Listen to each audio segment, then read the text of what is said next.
Hello and welcome to the Analyst by Vajiram and Ravi, your daily guide to decoding current affairs the smart way for UPSC. It's January 28, 2026 and today's edition brings two high-impact analysis articles for your mains examination. First, India EU FTA, the mother of all deals as they are telling it.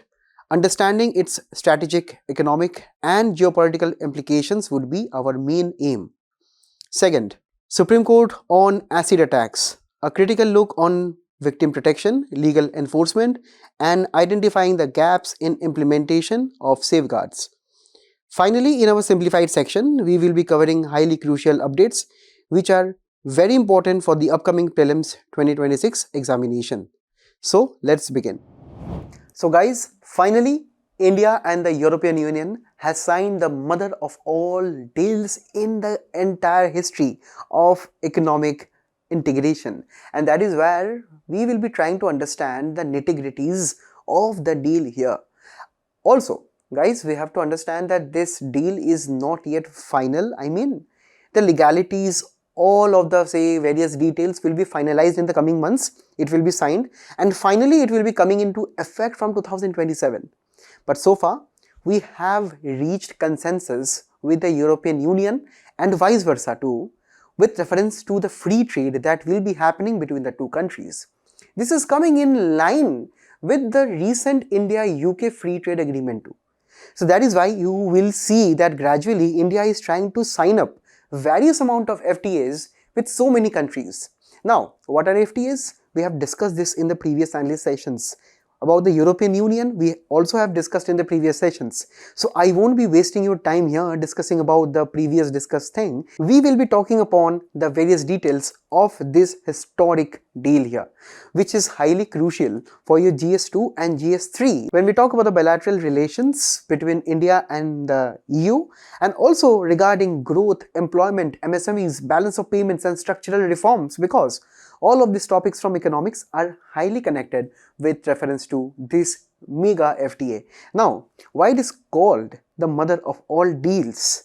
Because of its strategic, economic and scale integration with reference to the two economic mega structures, that is India and the EU. You know guys, India and EU share around 1.9 billion people. That is where we have to understand the demographic strength is. Also, these two entities share around a quarter of the entire world's GDP, 25%. Also, when we talk about the total global trade and the contributions of India and EU in the global trade, that is around at 12%. Also, the value is at $11 trillion and the total global trade happens to be around at the tune of $33 trillion. You can only try to imagine the level of opportunities that are present for Indians and also for the EU nationals. Also, when we talk about the coverage here, we will be covering various goods, services, investment, even upon the digital infrastructure. Also, we have talked about the various sustainability issues between the two countries. Now, when we talk about the European Union, as we all know, is kind of a customs union. This means that the various countries, that 27 of them which are there in the EU, they act like a single territory. When we talk about India trading with the EU, India will be trading with the EU and not separately with the various countries, but as EU as a whole. And that is the beauty of every customs union. The customs union, they have a single unified territory of economic trade. They do not have any single tariffs between themselves. Obviously, there are some exceptions between the various nations in the EU, but majority of the trade happens freely between themselves. And if India has signed an FTA, that means India is not only getting access to some countries in the Europe, but also 27 ones. And that is what we have to focus upon, right? That is what is the beauty of any customs union if India is trying to trade with them. Also, people are trying to draw parallels with the China-ASEAN deal that they signed recently. We also have to understand, guys, that China and also all of the ASEAN countries, you know guys, they are actually our competitors. If you talk about the goods and services that India trades internationally, you know, Our competitors are China, our competitors are Vietnam, Cambodia, Singapore, Malaysia, and so many other Southeast Asian countries. That means that, we can actually tell that this current mother of oil deals is much more better than China and ASEAN deal even, because we are not trading with our competitors. We're actually trading with those countries which are a little bit developed than us, and also we have a vast market and economic opportunity in them, right, which is not available in China or in the ASEAN nations. And this is where we have to also understand the various components of trade that happens between India and EU. When we talk about India and the various goods that India exports to the EU, mainly the first spot is occupied by petroleum products, and this is where our petroleum industry will also be gaining from lowered various rates and duties. Also, with reference to electronics items, if you can see here, many of the smartphones following the China plus one strategy, where the various companies are diversifying away from China, they are now setting up camp in India. Now, India is having so many smartphone manufacturers right now. It is trying to export to the US, to the EU right now. If you can see, it is at the second spot, which is a beautiful kind of a development for India, mainly because of the success of the PLI scheme related to the same. Also, we have textiles, we have machinery, computers, we have chemicals, we have iron and steel, which is also a very, very important industry here, because we will be talking about the carbon border adjustment mechanism, right? The CBAM, or commonly known as the carbon tax of the EU. We will be discussing this in a separate article here. So if you can see here, these are the major exports. Also, when we talk about the imports that we do from the EU, we generally import highly advanced machinery, computers, electronics items. Aircrafts are a very, very big kind of industry there. Also, medical devices, gems, jewelry, organic chemicals, and plastics. If you see, these are all the goods and also the various other services which will be included separately. These will kind of face zero duties, right? And now when we talk about the trade balance, or if I can assume the total amount of trade between India and EU, majority of the balance, or that is where find of the excess amount of export, is actually with India. If you see, India exports more to the EU, right, than the EU exports to India. That means India has a trade surplus. Out of the total bilateral trade of $190 billion, India has a merchandise, or goods trade surplus worth $15 billion, which is actually in India's favor, because it is our own exporters who are earning this much of money. Correct.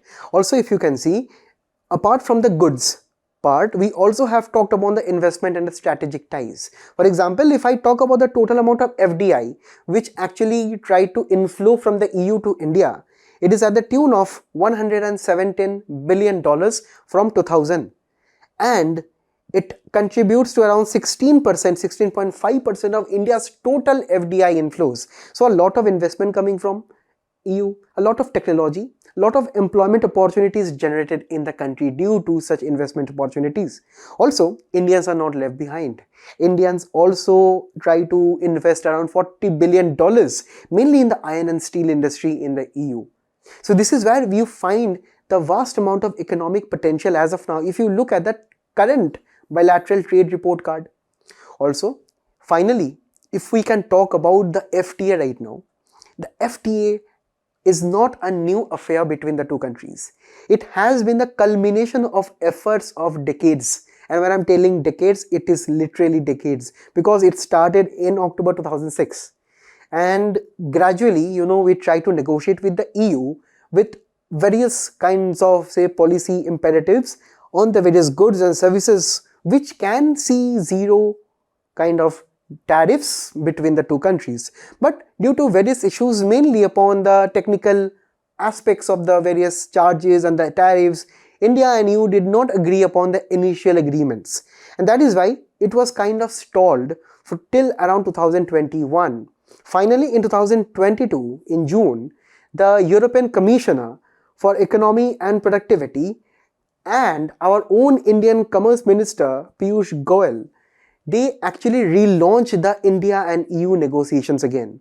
So, from October 2022, And if you see, majority of the activity has taken since 2022 till recent times, finally in 2026 January, when we finally signed the trade agreement. We will be trying to understand the geopolitical imperatives later on, but as of now, try to understand that this FTA will be actually be liberating around 4 billion euros per year of tariff savings for the EU exporters. That means that since we have signed an FTA, which generally means that majority of the goods and services actually which we are trying to include in this agreement with the EU will be now be almost zero rated, or some of the goods will be negotiated to be a little bit higher. But generally we have reached a consensus that we will be reducing the tariffs. And if we reduce the tariffs, finally the goods, if for example I am exporting from India to the EU, they will be becoming cheaper in the EU.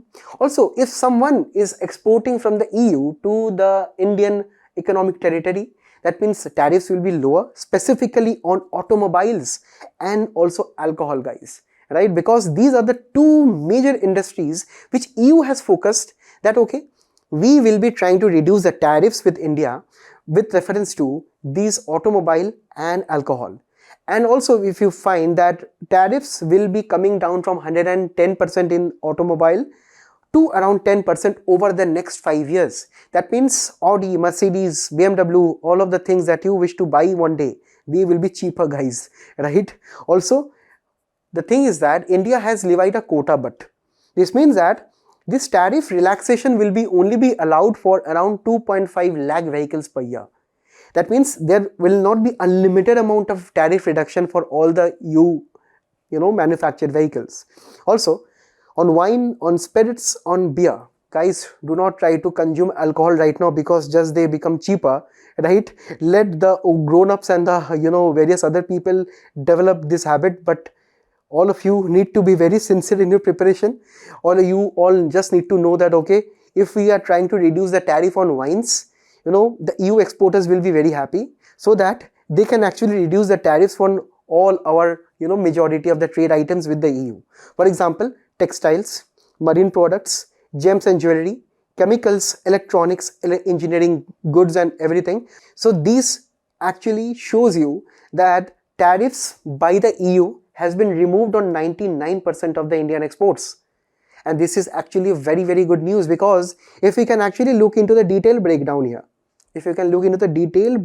for India, the maritime sector, the chemical sector, the leather, footwear, plastic, textile, various other sectors, if you can see here, they are almost at zero rated, right? All of them here. Also, if you can look for EU, that means India has removed the tariffs or reduced the tariffs. For example, on wine they have reduced, right? On beer, on olive oil they have reduced to 0%, right? On various other things, for example, at machinery and electronic items, they also have kept at 0% for most of the products. And for aircraft, spacecraft, iron, steel, pharma industry, processed food, 0%. Right? So this is where if you see that majority of the trade partners within the EU, that is, for example, India exports majorly, for example, with reference to the Netherlands, Belgium, France, Spain, Germany, Czech Republic, Italy and so on. So this is where all of the Indian goods will be finding markets, right, in this kind of countries. So this is where majority of the Indians labor intensive industry will be gaining here, because you understand, guys, that India is still a developing country where we have a lot of manpower and human force who is actually trying to work on various agricultural items, in the textile sector and in various other sector where we do not use too much of machines. So that is where we are actually trying to promote more and more of the labor intensive exports, such as textiles and various other items that we have just seen here. EU, on the other hand, is actually a very capital intensive economic territory. They actually use a lot of machines. They are actually developed countries here, right? And this is where they are trying to export their own capital intensive goods to India. And this is where a very interesting term comes in, which is known as comparative advantage. Comparative advantage is an economic theory which tells you that countries which trade between themselves, they actually go upon their own economic strengths and weaknesses. For example, India is not that strong in capital intensive products as of now, right, as of 2026. We generally try to export majority of the agricultural items, textiles and various other goods. In recent times we are trying to gradually try to export smartphones. But majority of the trade items are actually labor intensive. So India must be focusing more on these kind of industries and try to reduce tariffs on these kind of things. On the other hand, EU, for example, is kind of a capital intensive economic territory, and they should be focusing on that. So both of the countries, both of the economic blocks, they must be focusing on their own comparative advantage here. Now, with reference to the other details, services and investment also have been included, and it is a very rare event for an FTA to also include services, because FTA generally includes the various economic liberalization in goods. Now, when we talk about the services liberalization, mainly the EU will be gaining here, because EU will be getting access to our own financial services, maritime services, IT enabled services, and also business and professional services. So these all will be detailed later on. What kind of sectors are to benefit, what kind of benefits EU will be gaining, all will be detailed later on. But as of now, these are the things that we are getting from the deal. What India will be gaining? India will be gaining again from investments in the IT sector. Majority of the Indian cities of Bengaluru, Hyderabad, Gurgaon and various other places in India are focused on IT infrastructure, mainly on the AI boom. So India's AI infrastructure will be getting a very high front. Also, the quantum technology and the various sustainability services also will be getting boost. The transportation services, the telecom sector, even the skilled mobility sector will be getting a boost in the country here. Now, with reference to the skilled mobility, for example, our own doctors, our own teachers, our own lawyers, or our own engineers going to the EU to work, they would require a visa, right? So, visa and the various other kind of movement of people from India to EU and EU to India will be liberalized right now. So, less visa restrictions you can expect from around the next year.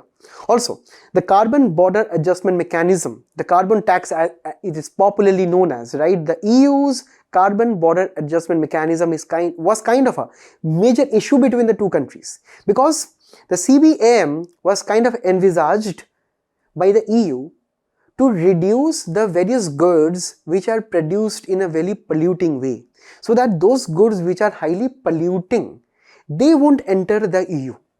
But when we talk about India, correct, Indian exporters are not yet exempted from EU's carbon border adjustment mechanism. We are going to understand in details how this will be taking place, but yeah, this will be affecting our steel, aluminium, cement and fertilizers. So this means the EU made us unhappy in this particular direction? No. India actually fought a lot to reduce the very strict and the rigid guidelines under CBAM. So our exporters right now will be treated just like other European Union countries. Right now, this is the status which only a few countries like the US has with the EU. So India also will be having the status right now of a comparative or a kind of equal status of the various goods and commodities which will be imported into the EU. Also, there are some things which we did not touch upon. Mainly, if you can understand guys, for India, where millions of Indians are employed in the agricultural sector and the prices and the inflation and all of the economic parameters within that sector is highly crucial for us. And we should be trying to regulate them using MSP, using various other measures of the government. And that is where we did not try to include that under the FTA as of now. So, dairy products, even beef items, sugar, rice, soybean and various other agricultural goods have been deliberately kept out of the EU FTA. So, this is where we come to this 2017 and 2010 PYQs guys. You let me know you solve these answers right in the comments below, because you can actually get some of the context and also some of the ways in which UPSC can actually ask the questions.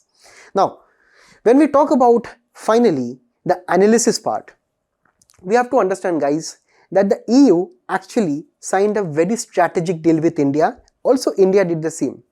Firstly, because of two major reasons, the US and China. You know guys, the US actually has been hell bent on tariffs on India.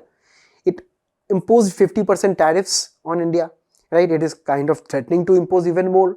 So right now India has to diversify its trade partners, and this is where the EU has stepped in, because the EU was also facing the wrath of the US because of EU's opposition to US occupation of Greenland. Donald Trump became very angry and tried to slap on various tariffs on the EU. It has been kind of threatening the EU on various public platforms, even on the WEF Davos summit, right, where various US officials kind of publicly criticized the EU officials, which kind of forced the European Union chief to actually go apart from the meetings and various dealings there and come to India to sign an FTA. So this just shows you the determination of EU to sign a deal with India drastically, right? This is where you have to understand, guys. This is what is the perfect storm, because the world is right now divided mainly by USA right now, and also China doing various other things. So US is kind of forcing countries like India and also the various EU nations to kind of look for various other options apart from US, right? So this is where tariffs and this kind of Greenland threats, various strict regulations, even the US tried to announce some tariff reduction, but US did not reduce the tariff in real life. So all are the various reasons due to which both of the economic blocs are not actually happy with this kind of US practices. Now, when we talk about the China issue here, China has a massive 1.2 trillion trade surplus in the entire world. You can just try to imagine, this is what China do via dumping various goods at extremely cheap prices in the foreign markets, so that the competitors in those markets are totally eliminated due to the cheap Chinese imports, be it the solar batteries or the EVs or the various other items which China manufactures and exports cheaply to various other countries. It is trying to eliminate competition in those markets. This is where, to safeguard the markets from China and also to actually build better alternatives than China, India actually looked to EU and EU looked at India to actually have a better trade partner, wherein EU actually looks at India because it finds India to have some kind of intersectional interests. So this is where both of the economic blocs, India and EU, they tried to close 14 chapters between the deal in just 6 months, right? So this is where you can actually see the drastic need of the hour right now. Also, there is a third reason. India and UK signed a deal with FTA in July 2025, wherein India tried to liberalize the various sectors related to, again, alcohol and automobile sector. So the EU automobile sector and the alcohol manufacturers, they became very worried that if India and UK has signed a deal, right, this UK exports to India will be very cheap. So this is where EU will be losing out. They have kind of entered into a panic, correct? And this is where EU was kind of very desperate to also sign a deal with India. And on the other hand, India was also kind of desperate because of the various reasons, as you have seen, that India needs a new alternate market apart from the US. US has been imposing tariffs, and guys, India actually exports a lot of items to the US, making it one of the largest top 5 markets where India is exporting its goods. So if US is threatening with tariffs, India will be needing drastically another option, and nothing better than the EU, because this is where both of the countries share quarter of the global GDP, right? So this is exactly what we have tried to do. Automobile sector, alcohol, services, even talking about climate change, we have tried to strike a deal on these particular matters. Countering China, countering US, this has been the major imperatives. Also, we have to understand that with reference to the various service sector, the climate change imperatives, there have been funding involved. For example, in the climate change aspect, European Union has actually committed $500 million for green transition. So this is exactly what we have to understand, that so far what we have achieved over the decades, right, this cannot be only be attributed to China and US only. There have been various other reasons, and this is just the beginning, because this has taken 10 years of painstaking diplomatic effort by even our Prime Minister. He had engaged on multiple occasions separately with the EU, right, where he went to Brussels, which is actually the headquarters of the European Union. He individually talked with Berlin, Paris, Rome. I mean, these countries individually, India tried to improve the relations over the years. Also, India has engaged with the Baltic and the Nordic countries too. In the comment section, you let me know some of the examples of these countries. So mainly, our goal is to have strategic autonomy with reference to US and China. The EU also aspires to be the same. So this is why India, if you have seen in the recent times, have been signing a lot of FTAs. If you have seen, for example here, since around say the time of 2025, we have had major progress with Indonesia, with Peru, with Bangladesh, with even the US. We are trying to sort out a deal, and this is where even Donald Trump is trying to forcibly convince us to agree to their own version of deal. But we have also interested Qatar, Maldives, the Eurasian Economic Union, right, Bahrain, Mexico, and various other countries, even the UK, right, where all of these are actually currently under negotiations. So these are all the efforts that India is trying to put in to have alternative trade agreements with all of those kind of countries. Because right now, guys, if you can look into the condition of the WTO, it is totally dysfunctional. WTO is not performing well, specifically because US does not want it to. This is why we need a lot of separate FTAs with all of the countries. Also, India needs to learn from the RCEP, which India intentionally did not join in 2019. Because of the various economic impacts on our primary sector, that is our dairy sector, agricultural sector, India did not join. Also because China was in the group, and Chinese dumping, you know, it is quite famous of exporting various cheap items, and it can hurt our Indian farmers and hurting the backbone of our economy. This is where we have learnt a very good lesson, guys. I have talked it in the very beginning, guys, when we were talking about the China-ASEAN deal, that if we are trying to deal with RCEP, we are dealing with our competitors. But if we are trying to deal with EU, we are actually dealing with those countries, those developed countries, which actually need Indian labor-intensive goods. So this is exactly why we have to deal with complementary economies. Those economies or developed economies which have complementary access to Indian markets, and Indian markets also have access to those EU markets and even the Western economic markets.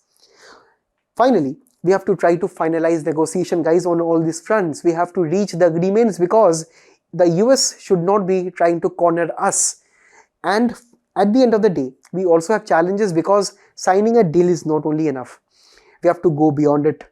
We have to actually talk about integrating this within our bureaucracy, because it will be our bureaucrats, it will be you as future officers in the next 5 years who will be implementing the deal going forward.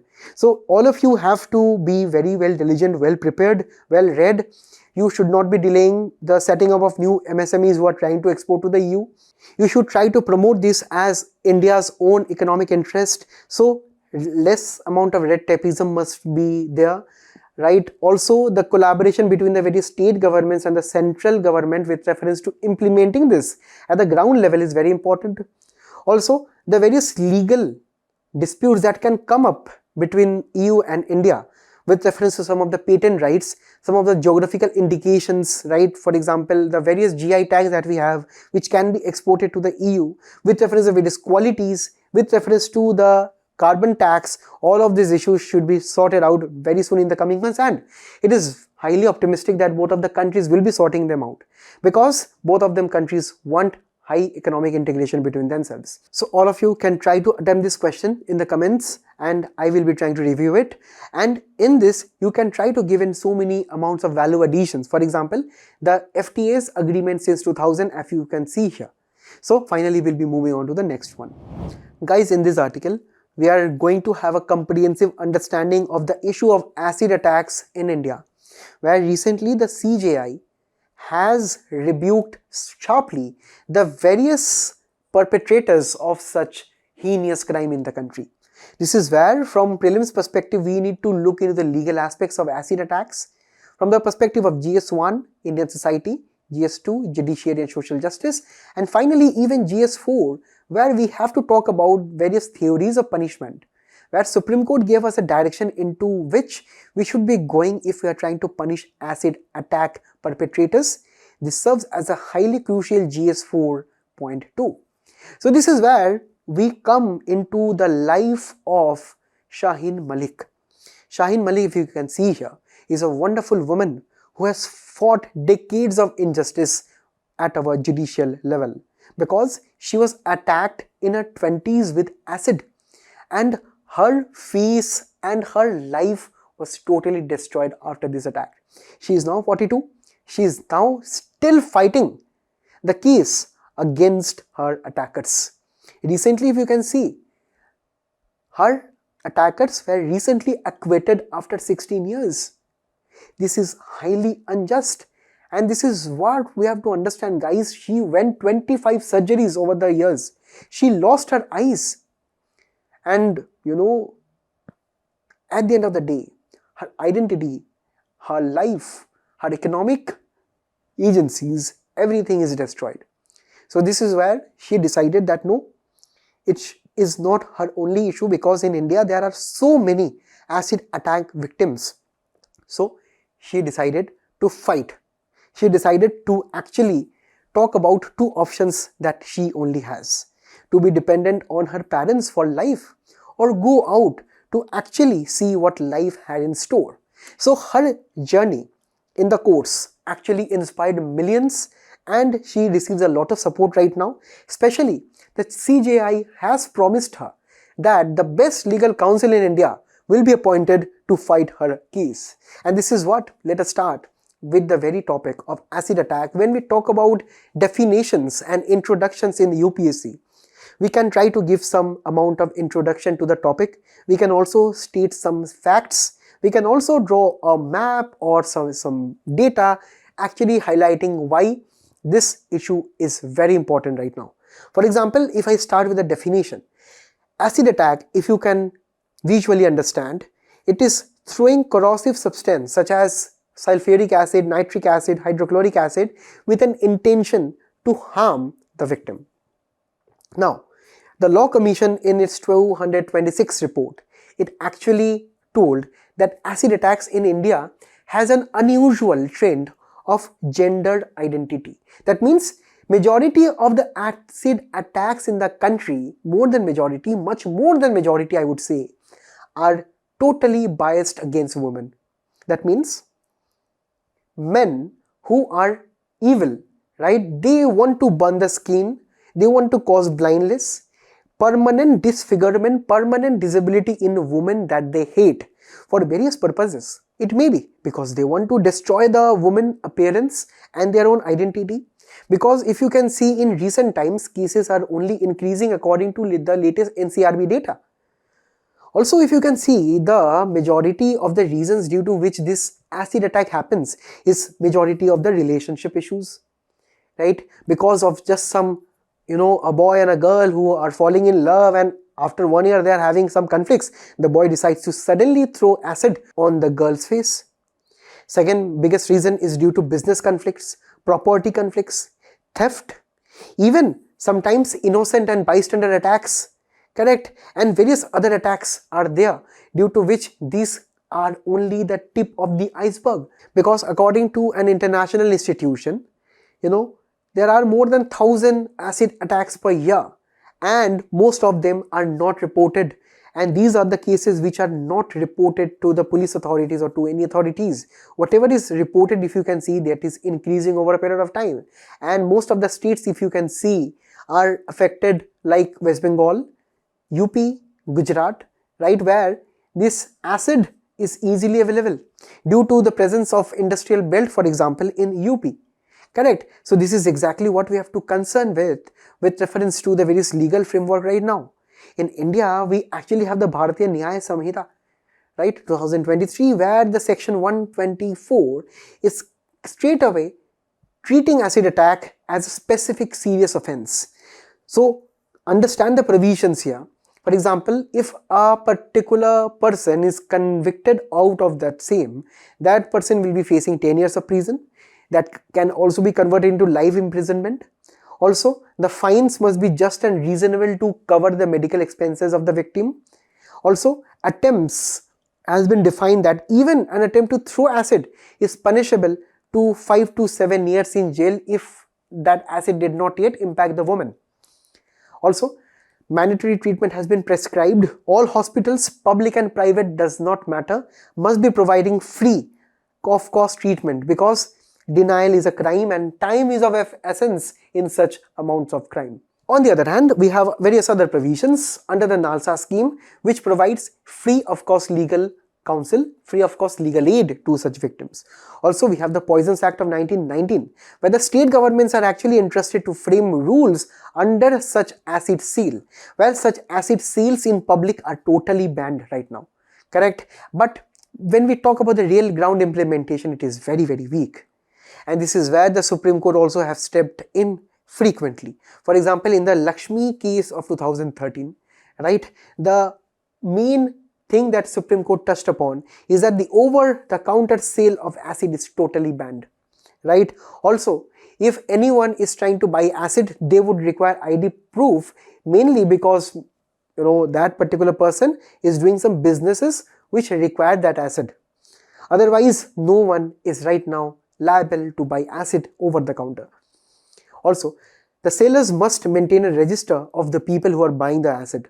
Also, the compensation in this case has been prescribed at the minimum of 3 lakh rupees, which also have some time limits. Further, in the Parivartan Kendra case of 2015, the Supreme Court also slammed the various state governments for the poor implementation of the previous judgment, and also with reference to the various other provisions and the legal status of the acid attacks. So this is where we have to understand the Supreme Court has time and again highlighted the various challenges due to which justice is actually delayed in the country.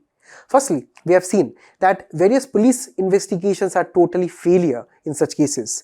Police sometimes do not even register the cases. FIRs are taken long time to register. Also, the data of 2023 tells us that out of 703 pending cases with reference to acid attacks, only 16 convictions were achieved. That means that the actually criminals escaped with money, muscle power, or with political connections, or with whatsoever reasons. Also, acid is even easily available right now. If you look into the recent news events, right, various gangsters, various criminals, they use acids to actually attack the various victims, and they get it so easily.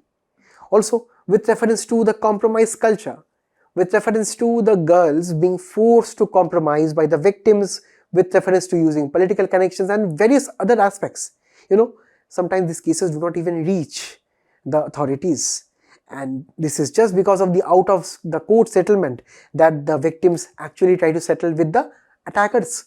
And at the end of the day, with reference to the Supreme Court cases and the judgments and the various other legal aspects that we have, the compensations are actually delayed. And this is where the Supreme Court right now came up with 3 major legal shifts which they have proposed. Firstly, the Supreme Court rejected reformative justice.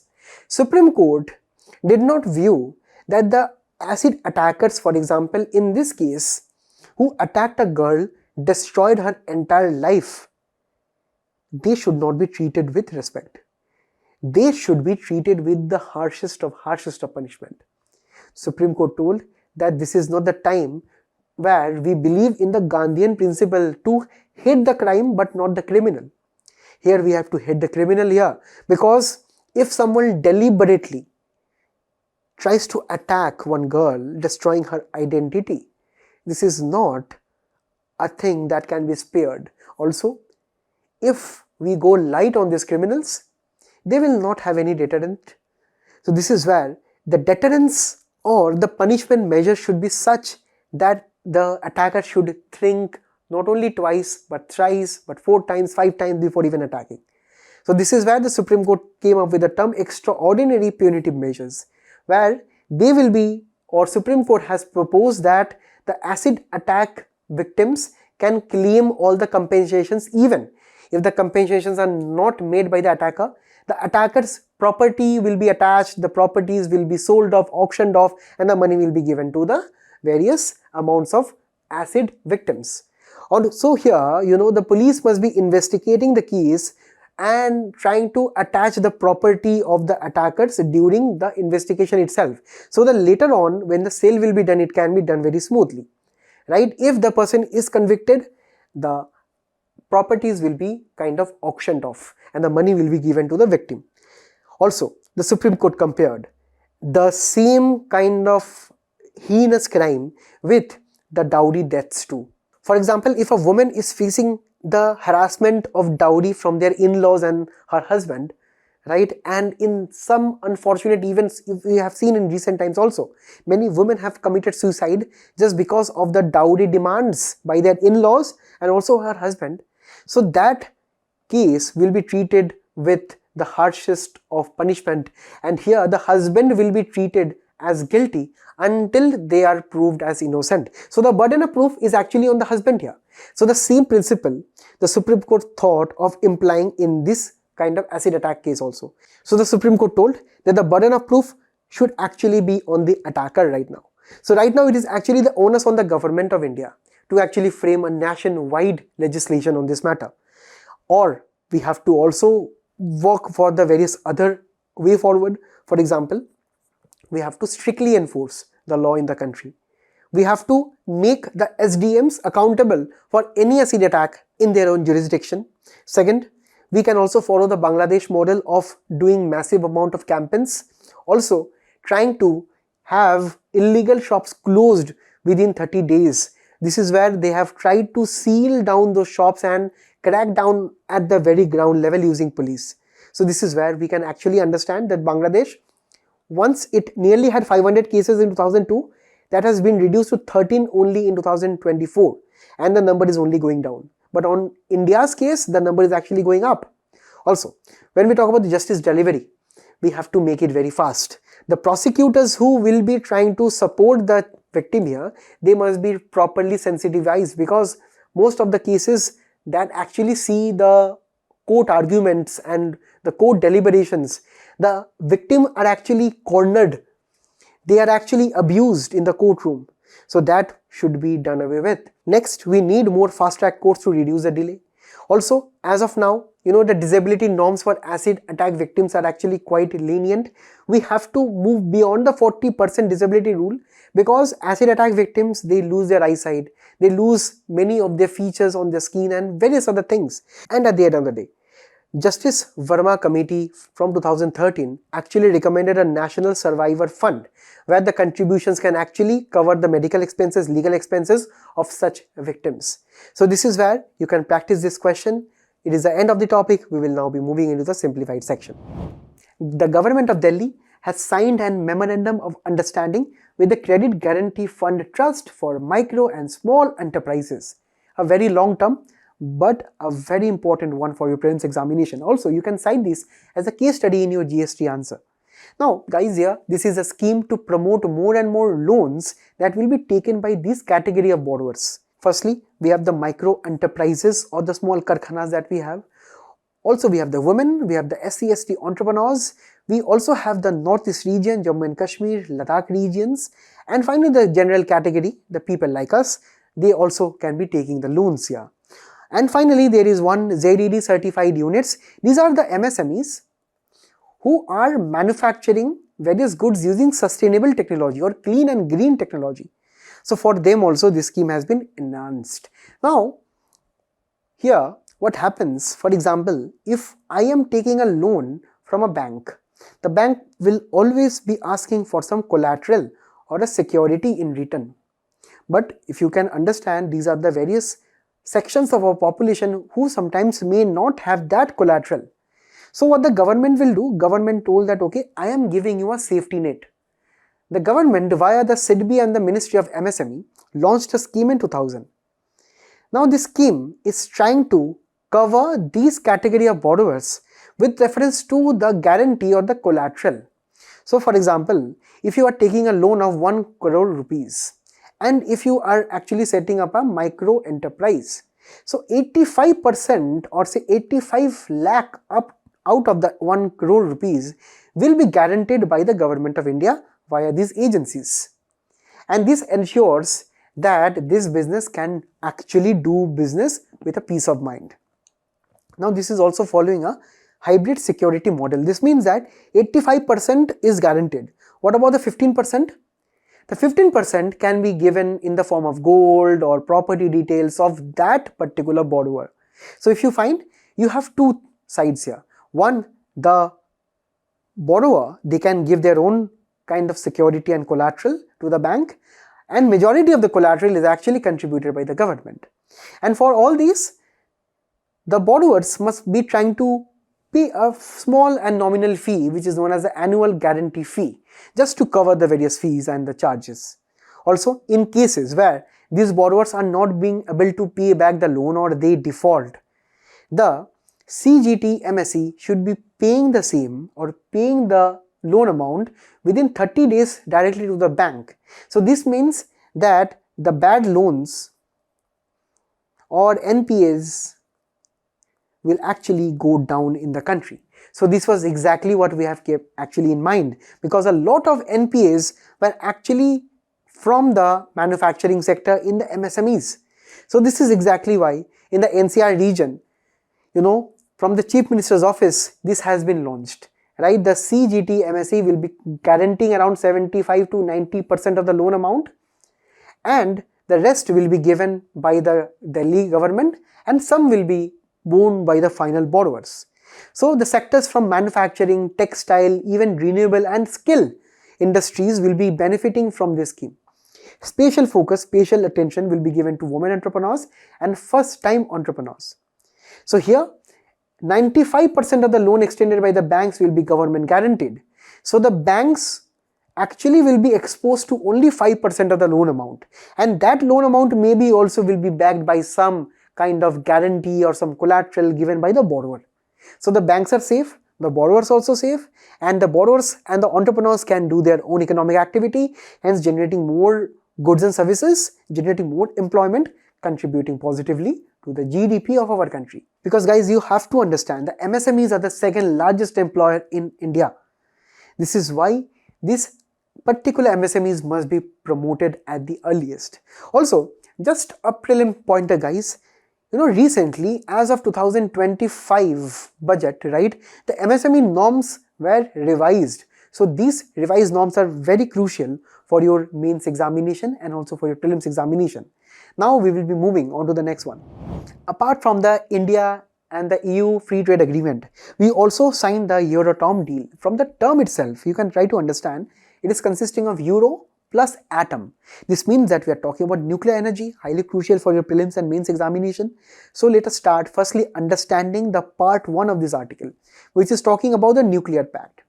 Because we have to understand that the European Union has committed to promote the peaceful use of clean nuclear energy in the country. Herein, the Euratom organization is coming into the picture, wherein if you see all these countries highlighted in green are the members of the European Atomic Energy Community, which was established in 1957. It has a separate, distinct legal status and identity from the EU, so means it is not a part of the EU, but significant of the functions of the Euratom is actually mentioned in the European Union functions too, correct? But it is separate from the EU. Also, the main primary functions is to conduct nuclear research and ensure the safety of nuclear energy across Europe, and also partnerships with countries such as India to promote more and more nuclear energy. Now, under the India-Euratom agreement here, we are trying to promote peaceful use of nuclear energy. But this is not the first time that we are doing it. We actually signed in 2020 a research and development agreement on peaceful use of nuclear energy back there, right? So this is where we have to understand the 2020 agreement focused on research and development in the peaceful use of nuclear energy, right? This can actually be used to generate more and more energy, generally to run factories, towns and cities in India, right? Also, the 2020 agreement focused on the safety of the nuclear facilities, how to discard the various radioactive waste, also how to deal with radiation and the protection that is needed with it. So all the core aspects of nuclear technology were actually part of the 2020 deal. Now when we go towards the recent agreement here, in a 2026 agreement, firstly, we are focusing on the advanced materials. Our second focus on radiopharmaceuticals, and third on the Horizon Europe. Let us discuss this one by one. Firstly, when we talk about advanced materials, we are talking about none other than the International Thermonuclear Experiment Reactor. This is a reactor in which we are trying to do nuclear fusion technology, which is the same amount of chemical process which goes in the sun, where temperatures reaches more than 150 million degrees Celsius. The same feat we are trying to do on the earth itself. We are trying to do, that means it is not yet finalized. Here, countries such as India, US, China, Russia, even the European Union are trying to contribute here. The facility is at France, and here mainly the facility is consisting of the tokamak here. The tokamak is much more advanced than your usual current conventional nuclear plants, which depend on nuclear fission. This fission means that a heavy nucleus such as uranium breaks down because of its instability and it releases energy. But actually guys, in real life, much more energy can be generated if you do nuclear fusion. Nuclear fusion involves, as of now at this ITER, the deuterium and tritium, where we are getting the same from water and lithium. We are trying to fuse them together, and in this fusion, a lot of energy is generated, and this energy is totally clean guys, no pollution, and totally unlimited, because deuterium, tritium has totally unlimited reserves in the entire universe, including even on earth. Correct? So this is where the tokamak here serves the main purpose. But guys, you already understand nuclear fusion is a very hot activity, right? Temperatures reach up to 150 degrees, that is 10 times even much more hotter than the sun's core, because sun is a very big surface. We are trying to do it in a very small surface on the earth. So definitely if the area is small, the temperatures will be much more higher, 10 times higher, and we have to contain that. That is where India is also trying to contribute the cryogenic technology, which is trying to cool down the tokamak. This cooling down is to the tune of around minus 269 degrees Celsius, around at 0 Kelvin, right? Which is where, we are trying to use various superconducting magnets to even cool down further, right? And we are trying to hold the fourth state of matter, that is plasma. So guys, in this entire loop, plasma will be there, which will be the superheated substance here. And using that plasma, using the heat energy from there, we will be connecting it to our electricity grid to power our factories, our homes, our entire world. So once this project is totally finalized, it can power the entire world. Just imagine the potential. And this is what India and Europe is kind of signing the deal to further enhance the cooperation. Also, we are focused on radiopharmaceuticals, or the use of various uranium, radium and various other radioactive substances for CT scans and the various radio medicines that we use in our hospitals. Also, India and Europe is trying to converge on a major research and developmental project, because the EU has a project known as Horizon Europe, which is trying to promote more and more research and development. India has also signed on to that. Right now, also, when we talk about this agreement, the main focus is on non-power applications too, where just like the ones we have discussed before, cobalt-60, which will be helping in promoting radiopharmaceuticals, mutant seeds, by actually using, nuclear technology to create various other genetically modified versions of the seeds, which will be much more productive. So agriculture productivity can improve. Also, isotope hydrology to detect various contamination of groundwater and the various aspects of pollution in the water levels of our country and also the rest of the world. Now, the part of the article is actually talking about the carbon border adjustment mechanism. You all know that if, for example, this is a smartphone which has been manufactured in India, and if the smartphone has been manufactured using child labor, using coal energy, using so many pollutants, then this phone will not be imported in the EU. If it is being imported, you have to pay a lot of tax for that. This is exactly what the carbon border adjustment mechanism is. The CBAM tells that all the imports into the EU which are heavily polluting, specifically in the cement, iron and steel, aluminium, fertilizers, electricity and hydrogen sectors, they will be facing such high charges. So in the recent deal, in the FTA, India actually sought exemption from the CBAM because India tells that we are still a developing country. Majority of the sector in our country, if you can see, the second largest is the MSME sector. And these MSMEs, majority of them are small. And actually they are micro. And they do not have the funds to invest in green and clean energy. That is why, can we get an exemption for that? The EU told that no, exemptions are not possible because I cannot make this rule non-uniform for the entire world, just for India, right? But there will be flexibilities. So that is why, India wanted fair treatment. Europe told that, okay, let me give you the most favored nation status with reference to that. That means if the EU has less rigid, flexible framework on the CBAM with the US, this will be extended to India too. So this is a flexibility that we are getting, right? India also wanted recognition, and here EU also granted the various verifiers. This means that in India, for example, we have the Bureau of Energy Efficiency. Energy Efficiency Bureau actually looks into certifications and so many appliances that if at all one technology is clean in India or not. So EU has told, okay, we will not be sending our auditors, we will not sending our technicians to India to verify whether these imports are energy efficient or not, or less polluting or not. You yourself take care of that, and at the end of the day you give me certificates, you give me various other things so that EU regulators can actually cross verify that, right? So flexibility has been kind of promoted. And at the end of the day, India wanted technological support to actually decarbonize or make our technology much less polluting. EU has given financial assistance to the tune of 500 million euros. So this is what is a kind of a very happy scenario for both of the trading blocks. We'll now be moving on to the next one. Guys, recently the government of India imposed very strict conditionalities on the Jal Jeevan Mission scheme funds, and it actually launched an unique ID for the various state governments to procure the funds. Let us understand from this perspective of prelims, GS2 and even GS3. Firstly, let us briefly understand what Jal Jeevan Mission is all about.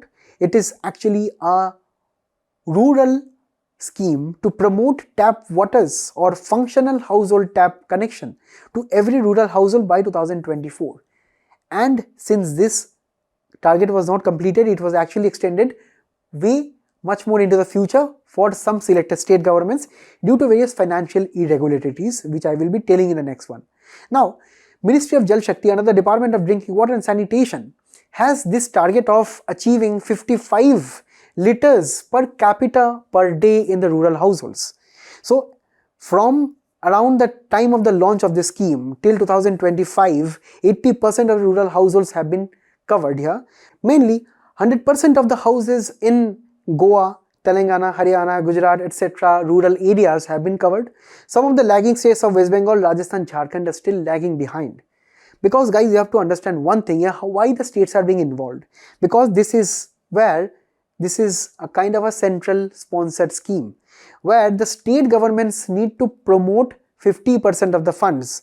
Right here, 50% of the rest of the funds are given by the central government. So this is where the big states here, for example, the states which are lagging behind such as West Bengal, Jharkhand, their funds are actually not being delivered on time. Also, this scheme is trying to promote a Pani Samiti where 50% of the members should be women, because it is kind of a very well established fact that women manage water extremely well, guys, right? Also, technology is being involved here with reference to the quality of the tap water. They are being enhanced using IoTs, the Internet of Things, extensive amount of sensors, which will be looking into the quality of the tap water. Now, let us actually look into the context of the new rules. Guys, just in 2025 in May, the Indian Express launched an investigation into the Jal Jeevan Mission scheme, and it found actually some irregularities in the funds which has been denoted under the scheme, or there has been corruption here. That is why the central government actually responded very strictly, right? Our Prime Minister directed the Jal Shakti Ministry officials to take actions against those who have conducted such irregularities. Also, it has been kind of right now, around 2 weeks ago, it has been reported in the Indian Express that the Jal Jeevan Mission scheme and the funds for the scheme will be seeing 60% cut this year. Let us look into what the budget will be having for us right now. But as of now, according to the recent rules, the states would receive fund only after signing off some of the memoranda of understanding with the center. Because under the old way, what was happening, if the state governments would require to build rural tap water connections in various households, the state government only would show physical progress. For example, they would tell that okay, some pipes are being bought, some taps are being brought, some tanks are being brought, and they would click pictures and send it to the government, and the central government would give the funds in that way. But in this way only various funds have been siphoned off. Corruption has been happening. That is why the center has right now told that you have to sign the various MOUs, the memorandum of understanding with the center, that every scheme in the state governments under various district officials, they will be getting a project ID. Project ID will be a serial number where this will be digitally tracked by the central government. And the government has also told one thing, that if the state wants various future funds under the scheme, guys, the state governments have to show that there is 15 days continuous water supply in that particular area. So this is where right now the government has linked the scheme to performance orientation. Service delivery is the main aspect here, and that is why the government is also trying to cut down the expenses, because this scheme should be having a deadline. These schemes should not be going forever on and on and on, because all the rural houses should be getting a tap water, right, or a tap, and as of now only 80% of them have got. If we will be achieving 100%, we will be closing the scheme, as simple as that. Why this is not being happening? Because of such irregularities. Also, the government told that the state governments sometimes are allegedly intentionally preparing detailed reports, right? And these detailed reports, which they have to prepare actually, but these detailed reports are actually too detailed. They contain too much of information which are not realistic, right? So this is why they are also rejected, and that is why the state governments have actually been told to construct and prepare those kind of reports which are feasible in practical life. So this was all for this article. We'll be now moving on to the next one. So for the first time, private sector will be involved in our digital census. Let us actually understand, because for prelims, methodology or the way in which we conduct the census is very important. Also for GS1, census and society topics are very highly interlinked. For GS2, governance and human resources are very important for this topic here. Now guys, you know that for the first time, census will be held on a digital platform, and here the census 2027 is having two phases: the house listing and housing census and the population enumeration. And they will be starting, for example, the first phase in 2026, the second one in 2027. And guys, here the main census here will be the first ever digital census in the country, wherein the population census 2027, guys, here the first phase will actually begin on April 1 and conclude on September 30. And this is exactly what we are trying to understand the details within the first phase, because the Registrar General and Census Commissioner of India, right, Mr. Mrityunjay Kumar Narayan, has written to the various state governments that there will be various new initiatives such as database collection using mobile applications, the use of the census management and monitoring system, which will be having a real-time update of all the data which has been collected by the various officials. Also, we will be having the house listing block creator, which will be linked with various satellites, and also the technologies will be used to have real-time integration again. Finally, we will be having a mobile application for the enumerators, or say the people who will be going home to home to collect the data. Or for example, right now the government has given us the freedom to enumerate or fill in our details ourselves itself. Right? For example, if you want to fill your details, you can go into the self-enumeration portal. You have to enter your mobile number, answer all the questions, a reference ID will be generated, it will be sent to the mobile numbers, right? And this will be shared with the enumerator here, who will be visiting you during the field visit, right? And they will be checking all the details, and these details will be uploaded on the portal in various languages, in all of the major languages. If you can see, Assamese, Bengali, English, Gujarati, Hindi, Kannada, etc. languages will be covered here, right? So web portal and the various applications and the benefits will be seen in this kind of census. Also, caste enumeration will be included here. Now, in a first, right, private technician staff will be employed to do this census enumeration. For example, on an usual day, government officials under the Census Act of 1948 are only entrusted to enter your home and demand data for census, right? So as of now, we will be having 31 lakh enumerators who will be mainly school teachers, right? And each enumerator will be serving 750 to 800 people. They will be having a 25,000 one-time payment for the same, right? Now, this letter, which was sent by the Registrar General, also included one very important term, which is the technical manpower that is needed from the private sector. So these kind of people will be totally outsourced. They will not be government employees. They will be employed for a maximum of 18 months for a short time duration. Again, 25,000 is a payment. And all of the terms and conditions will be purely contractual, right? They will not be entitled to be any kind of, say, benefits of regular government service such as insurance, casual leave, medical facilities, etc. Right? And hiring would be done by an outsourcing agency, a private company. And all the payments by the government will be made to that company, and finally that company will be making the payment to the technicians, because these technicians are needed right now for giving all this kind of, mobile applications, this kind of websites and all the portal that has to be mentioned and to be maintained. So these are all the things that will be improved in this census here. And also, this will be a mega recruitment drive, because in India there are more than 700 districts, and just imagine the number of new employment, one-time employment, which will be generated due to this kind of change. Now, we will be moving on to the last one. Perhaps this is the most interesting article of the day. This is the Doomsday Clock, a very important prelims pointer for you. So this is the Doomsday Clock, which is actually released by the Bulletin of the Atomic Scientists. It looked like this, guys. And guys, this is the 12th hour in our clocks, and 12th hour is not a good thing with this clock, because this is a symbolic clock face, which if this clock is striking midnight, this means this is a kind of a catastrophe for the entire human existence. Why? Because of climate change, because of Donald Trump, because of so many reasons we are going to see. And if we reach midnight, that means we are done for. We are gone, right?